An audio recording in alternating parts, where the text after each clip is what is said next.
capítulo 8, versículos del 11 al 22. ¿Crece el junco sin lodo? ¿Crece el prado sin agua?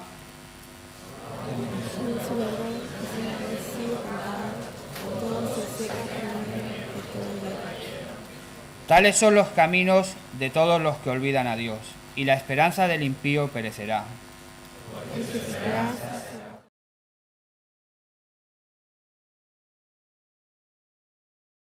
Mas no permanecerá ella en pie. Se asirá de ella, mas no resistirá.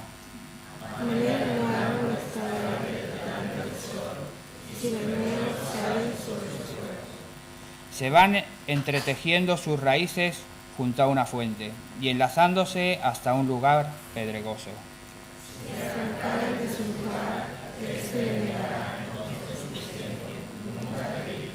Ciertamente este será el gozo de su camino, y del polvo mismo nacerán otros.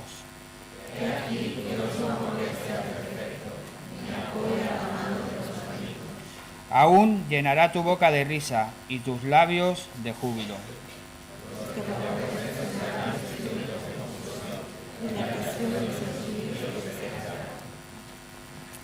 Vamos a orar, hermanos.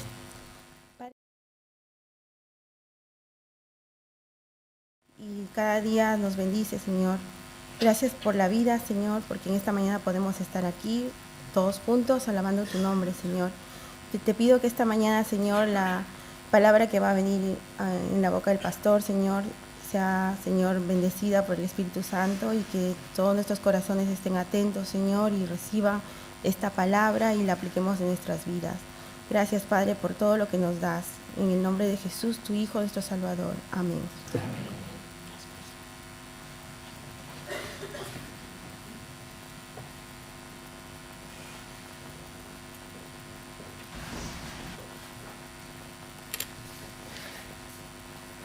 No podéis imaginaros la sensación que siento por ser la primera vez que vamos a predicar. Voy a predicar yo. Han predicado otros antes, pero que voy a predicar yo en este púlpito, este nuevo púlpito.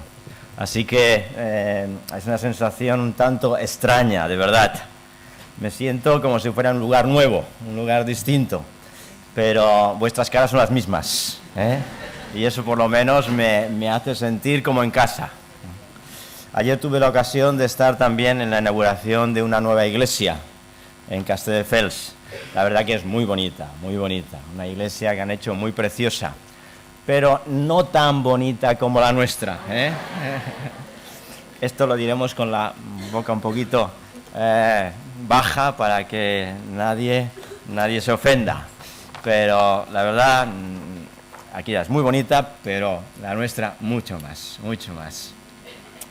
Así que en esta mañana me gustaría hablaros de un nuevo reto, bueno, valores de nuestra iglesia, una iglesia con valores. Una iglesia con valores es una iglesia, como hemos hablado anteriormente, una iglesia con retos, una iglesia que contribuye. Pero en esta mañana me gustaría que pudiéramos hablar de una iglesia que crece. Aquí tenemos a una criatura, una niña muy hermosa, que dentro de pocos años o dentro de un ratito va a crecer, poquito a poco. Y una iglesia con valores es una iglesia que crece, una iglesia que no se mantiene en el mismo lugar, en el mismo espacio, sino que va creciendo progresivamente. Hemos leído Job, Job, que hemos leído en estas palabras, gracias María, en estas palabras que hemos, gracias. Si esperásemos unos años seguro que notaríamos la diferencia, pero ahora de momento todavía no. Bueno, leíamos en Job: ¿crece el junco donde no hay lodo? ¿Crece el prado donde no hay agua? Es la pregunta que se hacen. Con todo, aún en su verdor y sin haber sido cortado, se seca antes que toda la hierba. Es decir, que si no hay lodo, si no hay agua, aunque sea con todo su verdor, se seca. Pero vamos a dejar el texto ahí para el final del mensaje. Y me gustaría que en esta mañana pudiésemos ver lo contrario que es crecer. Crecer es decrecer, es menguar, es bajar, disminuir, retroceder. Reducir, decrecer es quedarse estancado. Si María dentro de unos años la viésemos en esa misma estatura, sería una niña que no habría crecido, estancada totalmente. ¿Y por qué hemos de crecer? Nos podemos preguntar en esta mañana. ¿Qué nos impulsa? ¿Qué nos impulsa a crecer? Como uno de los valores que tenemos que tener como iglesia es el crecimiento. ¿Qué nos impulsa, pues, a crecer? Lo primero que nos impulsa es que estemos motivados, seamos motivados para crecer. Si no hay motivación, no crecemos, no creceremos. Para Juan el Bautista, el hecho de crecer no le importaba en absoluto. No era algo demasiado importante para él. Al contrario, diría yo. Si se trataba de sí mismo, el crecer no lo veía como algo trascendente.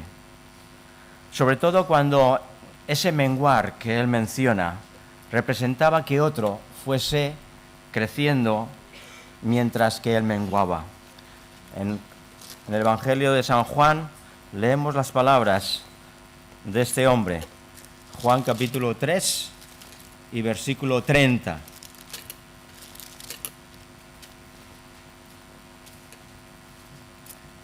Dice, el que viene de arriba está por encima de todos. El que es de la tierra es terrenal. El que viene del cielo está por encima de todos. Es necesario, el versículo 30, es necesario que Él crezca. Es necesario que Él crezca y que yo disminuya. Disminuir para que el Señor crezca. ¿Estás dispuesto a disminuir, a menguar para que el Señor crezca? Juan el Bautista así lo sentía. Nosotros queremos crecer, pero es necesario en cierta medida que menguemos para que el Señor crezca, que la gloria de Dios se manifieste en nosotros. Para el apóstol Pablo le era impuesta la necesidad de predicar, se nos dice, en 1 Corintios, capítulo 9 y versículos 16. Leemos también como el apóstol Pablo ve esa necesidad imperiosa, una necesidad de predicar el Evangelio para que otros crezcan. Dice en este versículo 16, si anuncio el Evangelio, no tengo por qué gloriarme, porque me es impuesta necesidad. Y fijaros las palabras del apóstol. Ay de mí, dice, ay de mí. Ay de mí si no anunciara el Evangelio. Es necesario predicar para que otros crezcan. Es necesario dar a conocer el Evangelio para que otros aumenten. La motivación es, pues, imprescindible para crecer. Es, ay de mí, decía el apóstol Pablo, si no predicara el Evangelio. Estaba totalmente motivado este hombre. Tres enseñanzas que podemos encontrar. ¿Qué nos mueve a nosotros? ¿Qué motivación tenemos? ¿Qué nos impulsa? La primera enseñanza es que el crecimiento es progresivo. El crecimiento es algo progresivo.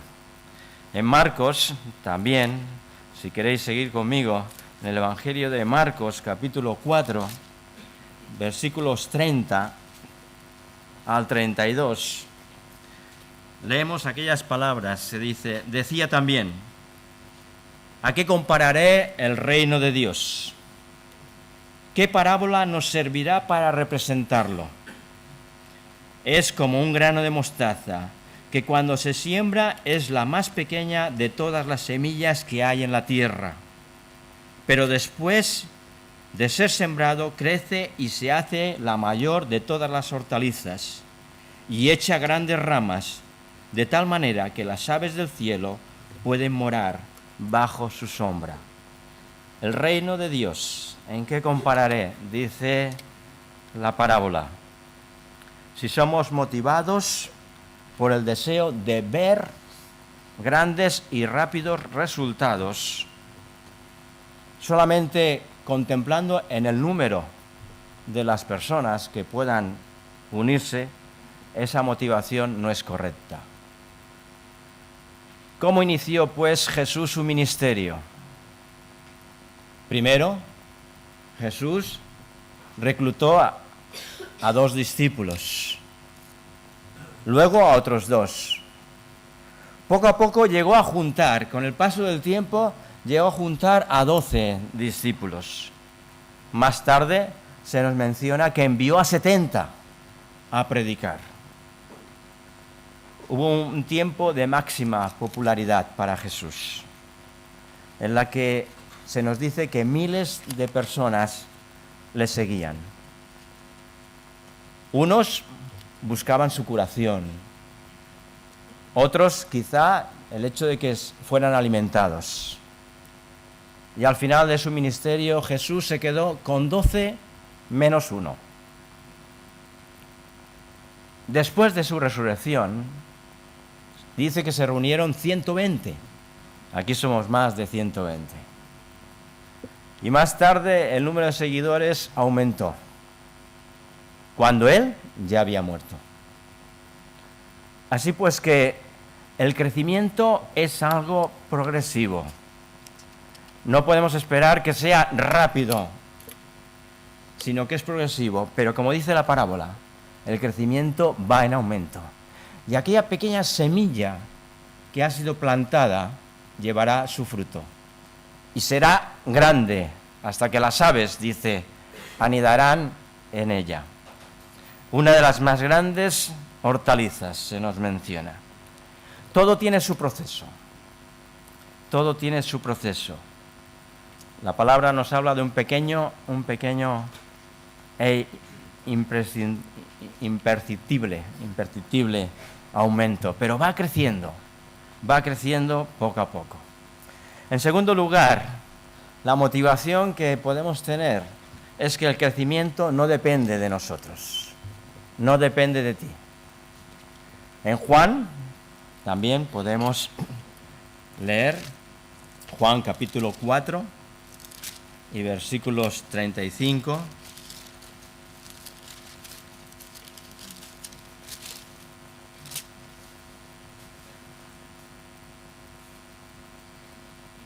Decía Jesús a sus discípulos: ¿no decís vosotros, aún faltan 4 meses para que llegue la siega?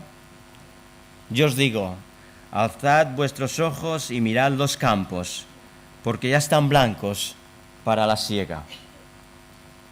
El que siega recibe salario y recoge fruto para vida eterna, pero el que siembra se goce juntamente con el que siega. En esto es el verdadero dicho: uno es el que siembra y otro es el que siega.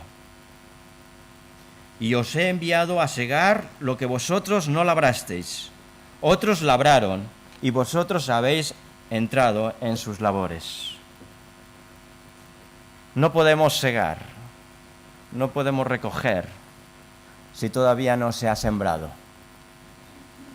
Si nadie ha preparado el terreno, si nadie no ha dedicado tiempo a labrar la tierra, a cultivarla, a ponerle el abono, nosotros no podremos recoger si no ha habido alguien que ha sembrado.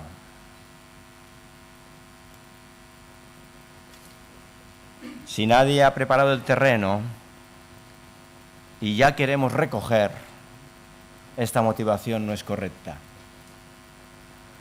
Las palabras de Jesús son lapidarias. Dice: uno es el que siembra y otro es el que siega. No todos estamos llamados a sembrar y no todos estamos llamados a segar, a recoger. Lo importante es oír y obedecer la voz del Señor. ¿Qué es lo que tiene reservado para ti? ¿Cuál es la tarea que el Señor tiene reservada para cada uno de nosotros? La tarea que se nos ha sido encomendada. No queramos hacer otra cosa, porque entonces no saldrá bien. No podemos recoger si alguien no ha sembrado antes. O quizá nuestra función es sembrar para que otros recojan. Es una ley invariable de parte de Dios. No se puede cosechar antes de la siembra. Y esta es una lección que yo voy a aprender este año, puesto que en casa tenemos un poquito de tierra, un poquito de terreno. Y cada año sobre esta época ya he puesto algunos tomates, algunas lechugas, algunas coliflores o pimientos, berenjenas. Pero como he estado 25 horas en la iglesia,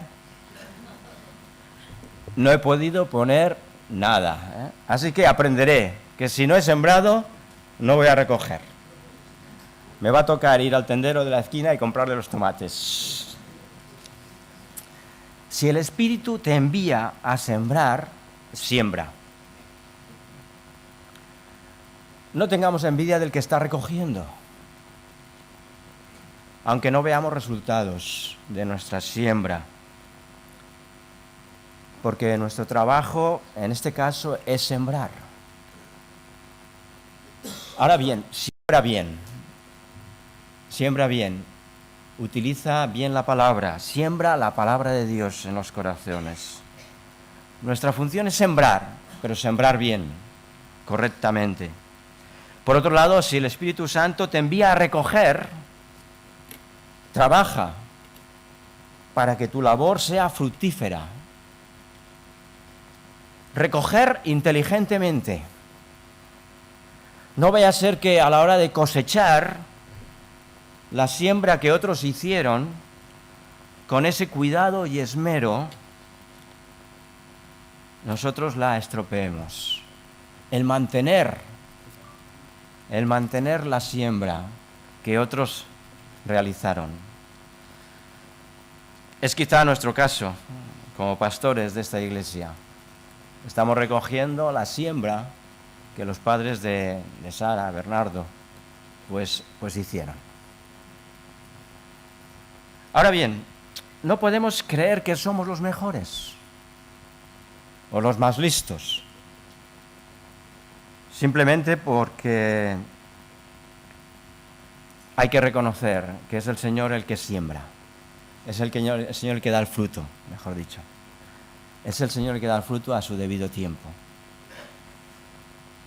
Busca cuál es tu función, cuál es tu tarea, para ponerlas en las manos de Dios. La tercera motivación que encontramos es que el crecimiento es por fe. En 2 Corintios leemos también aquellas palabras del apóstol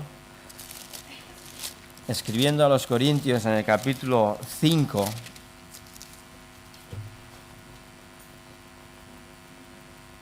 y versículo 7.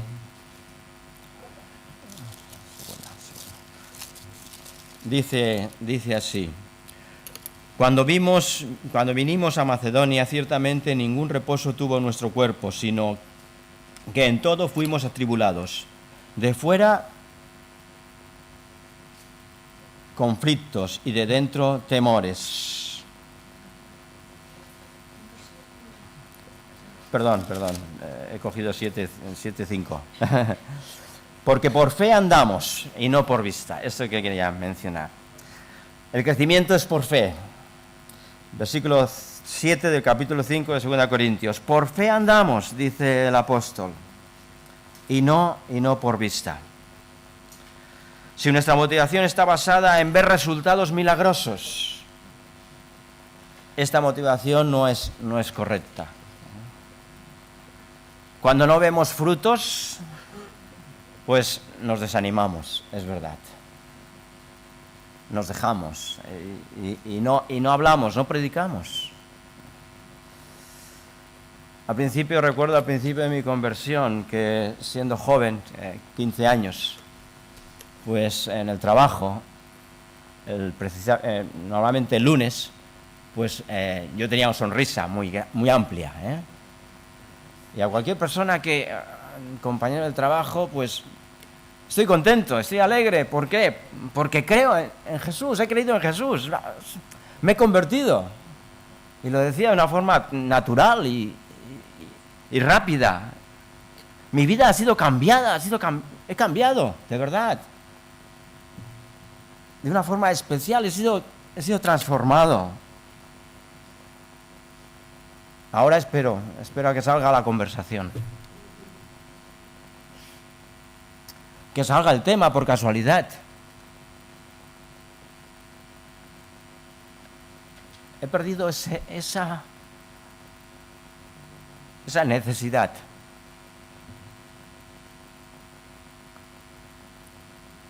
Esa motivación.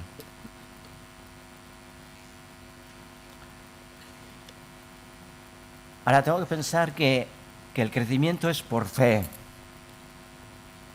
y no por nuestras palabras.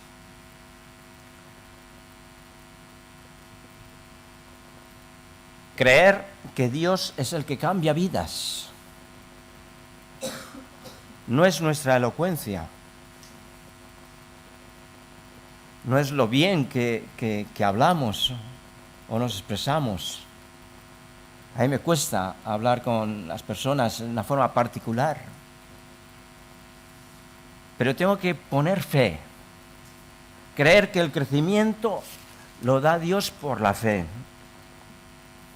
Poner fe no en mis palabras, sino en las palabras que el Señor pone en nuestro corazón. Estar convencidos que el fruto lo da el Señor.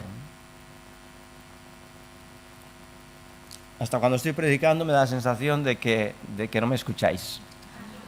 ¿Estáis ahí? Bueno, menos mal. ¿De verdad que no os habéis ido? Alguno mejor ya desconectado. Cuando hablemos de Jesús debemos estar convencidos, debemos estar motivados. Motivados que el poder no es nuestro, que el poder es del Señor. El poder es del Señor. Y tener la fe, la certeza de que el Señor va a dar el crecimiento a su debido tiempo. Hemos visto 3 enseñanzas acerca de esa motivación que debemos de tener. Ahora, ¿qué nos impulsa a crecer? Por un lado os diré que nos impulsa a crecer ni más ni menos que el amor de Dios. El primero y el principal de los motivos que nos puede impulsar a crecer como iglesia es el amor de Dios. Dios ha derramado su amor, de tal manera amó Dios al mundo, se nos dice. Encontramos otros muchos textos que nos hablan de ese amor de Dios. En Juan capítulo 10, yo pongo mi vida por amor. Juan capítulo 15, nadie tiene mayor amor que el que pone su vida por sus amigos. Romanos, Cristo murió por vosotros, por nosotros. Efesios, el gran amor de Cristo. Efesios también, conocer el amor de Cristo. En Tito se nos dice, se manifestó su gran amor. En Primera de Juan, que es la epístola del amor, nos habla de tantas veces, tantas palabras, tantas veces que aparece la palabra amor en Primera de Juan. Amor del Padre haciéndonos hijos suyos. Puso su vida por nosotros. Dios mostró su amor. Él nos amó. Dios es amor, dice Primera de Juan 4:16. Dios es amor. Y ese amor nos lleva sobre nosotros, en nuestras propias vidas, sobre nosotros. El amor de Dios ha sido derramado sobre nosotros. ¿Qué nos impulsa a crecer? Pues ni más ni menos que el amor de Dios. El amor de Dios ha sido derramado sobre nosotros. Todo se ha hecho con amor. Si tenemos amor unos con otros, podremos ir aumentando, podemos ir creciendo. El amor de Cristo nos apremia, dice también Corintios. Un libro que leía, El camino hacia Dios, de Moody, escribe así o dice así: si pudiera yo tan solo hacer comprender a los hombres el verdadero sentido de las palabras del apóstol Juan, Dios es amor, adoptaría este único texto e iría por todo el mundo proclamando esta gloriosa verdad. Si realmente pudiésemos hacer creer a la gente que Dios les ama, ¿cuán sería la muchedumbre que encontraríamos apresurándose a entrar por el reino de los cielos? Es el mensaje que tenemos que proclamar. Dios es amor. Otra motivación que tenemos o nos impulsa a crecer es el mandato de Jesús. La segunda motivación no es ni más ni menos que la obediencia. Aunque obedecer parece ser una palabra no muy bien vista hoy en día. Permite la libertad, que cada uno haga lo que quiera, lo que bien le convenga. Obedecer parece que está en una palabra fuera de actualidad. La falta de obediencia está creando serios problemas en nuestra sociedad. El niño debe obedecer a los padres. La desobediencia a veces puede ser fatal en ciertas circunstancias. Si el niño pone los dedos en un enchufe, pues probablemente tenga sus consecuencias. Si el niño cruza la calle estando el semáforo en rojo, pues también. El alumno debe obedecer al maestro. Eso que se lo digan a mi esposa. Por cierto, que no puede estar porque está atendiendo a mi madre en esta mañana. El alumno debe obedecer al maestro. Hoy en día esto está cambiando totalmente. Los profesores están desesperados, asustados, se les pone los pelos, van al trabajo con temor, hay depresiones por falta de respeto, de falta de disciplinas. El empleado debe obedecer al jefe, el ciudadano debe de obedecer a las autoridades, etcétera, etcétera. La obediencia es necesaria también en la vida del creyente. No podemos tener a Jesús exclusivamente como Salvador y no tenerlo como Señor de nuestras vidas. Si la primera motivación era el amor de Dios, la segunda es la obediencia a Jesús. Jesús dijo: id por todo el mundo y predicad el Evangelio. Id por todo el mundo y predicad el Evangelio.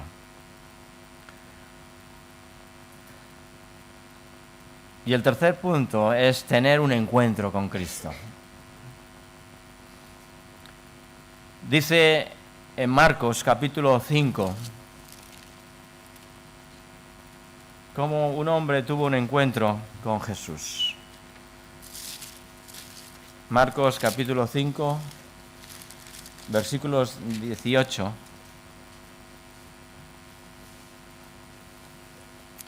Bueno, viene de antemano antes. Jesús, se nos dice, saliendo de la barca, se encontró con un endemoniado que se nos menciona que estaba atado con grillos y cadenas y nadie podía dominarlo. Siempre de día y noche andaba gritando por los montes de los sepulcros. Cuando vio pues a Jesús de lejos, corrió y se arrodilló delante de él y clamando dijo: ¿qué tienes conmigo, Jesús, Hijo de Dios Altísimo? Te conjuro por Dios que no me atormentes. Porque le decía: sal de este hombre, espíritu inmundo. Jesús le preguntó: ¿cómo te llamas? Él respondiendo diciendo: Legión me llamo, porque somos muchos. Y le rogaba mucho que no los enviara fuera de aquella región. Estaba allí cerca un monte, un granato de cerdos paciendo. Y le rogaron todos los demonios diciendo: envíanos a los cerdos para que entremos en ellos. Jesús de inmediato les dio permiso, y saliendo aquellos espíritus inmundos entraron en los cerdos, los cuales eran como 2000. El hato se precipitó al mar por un despeñadero y en el mar se ahogaron. Los ciudadanos de los cerdos, los cuidadores de los cerdos huyeron y dieron aviso a la ciudad, y la gente salió a ver lo que había sucedido. Llegaron a Jesús y vieron el que había estado atormentado por el demonio, el que había tenido la legión, sentado y vestido en su sano juicio, y tuvieron miedo. Y los que habían visto les contaron lo que había acontecido al que había tenido el demonio y lo de los cerdos. Entonces comenzaron a rogarle que se fuera de sus contornos. Al entrar en la barca, el que había sido endemoniado le rogaba que lo dejara quedarse con él. Pero Jesús no se lo permitió, sino que le dijo: vete a tu casa y a los tuyos, y cuéntales cuán grandes cosas el Señor ha hecho contigo, y cómo ha tenido misericordia de ti.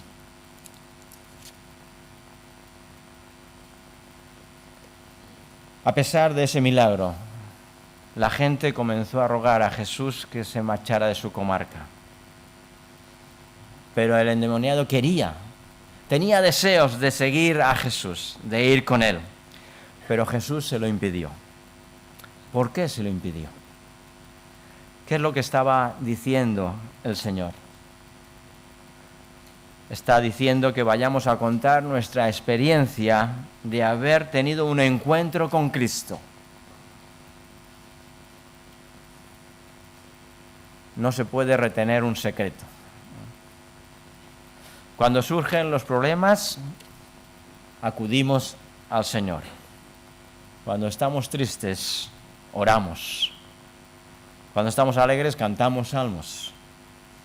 Cuando padecemos, te acuerdas de que Él también padeció. ¿Y por qué? Porque hemos tenido un encuentro con Cristo y sabemos lo que es vivir con Cristo. Si tu coche se estropea y vas al mecánico y lo arregla bien, o si tienes un escape de agua y vas al fontanero y te lo arregla bien el grifo, o si vas al médico y te ha curado, ¿qué hacemos? Le contamos a los demás lo que ha acontecido. Ese mecánico es buenísimo, ese fontanero es extraordinario, y ese médico no digamos, me ha curado. ¿Por qué no contar a los demás, a nuestros amigos, las cosas que Jesús ha hecho con nosotros? El hecho de tener un encuentro con Jesús hace que crezcamos. Así pues, en esta mañana hemos podido ver la importancia del crecimiento. Y si volvemos a Job, para concluir, encontraremos la lección que nos deja este libro de Job. Capítulo 8, versículo 11. Al principio hablábamos de crecer. Una niña pequeña ha crecido. No ha decrecido, no ha disminuido, sino que ha crecido. Y es la lección que en esta mañana podemos recibir. Dice: ¿crece el junco donde no hay lodo? Vaya pregunta. ¿Crece el prado donde no hay agua? Nuestra contestación es no, rotunda. No crece. Dice: con todo, aún en su verdor, puede que haya verdor, y sin haber sido cortado ni siquiera, el junco y el prado se seca. Se seca antes que toda la hierba. ¿Y por qué? Dice: porque tales son los caminos de todos los que se olvidan de Dios. Y así perecerá la esperanza del impío, porque su esperanza es apenas como un hilo y su confianza como una tela de araña. En el libro de Job encontramos el principio del crecimiento, 3 ejemplos, 2 de la vida, las plantas, y uno de un insecto. Así como el junco como el junco no puede crecer si no hay humedad en el pantano y el prado si no hay agua, con toda su apariencia se seca como la hierba, si no es porque está en los caminos del Señor. Todos aquellos se secan, aquellos que se olvidan de los caminos de Dios. Cualquiera que sea la cosa en que tal persona confíe, es tan inútil y necia como tener confianza en una tela de araña. Si queremos confiar en la sujeción de una tela de araña, nuestra vida se nos va. Porque tenemos que tener la confianza en el Dios vivo, en aquel que tiene la fuerza y el poder para hacernos crecer junto a aguas de agua viva. El salmista, en el Salmo 1, expresa aquellas palabras tan extraordinarias en cierta medida, que dice así: bienaventurado el varón que no anduvo en consejo de malos, ni estuvo en caminos de pecadores, ni en silla de escarnecedores se ha sentado, sino que en la ley de Jehová está su delicia, y su deleite medita de día y noche. Será, dice, será como árbol plantado junto a corrientes de agua, que da su fruto en su tiempo y su hoja no cae, y todo lo que hace prosperará. Que el Señor os bendiga.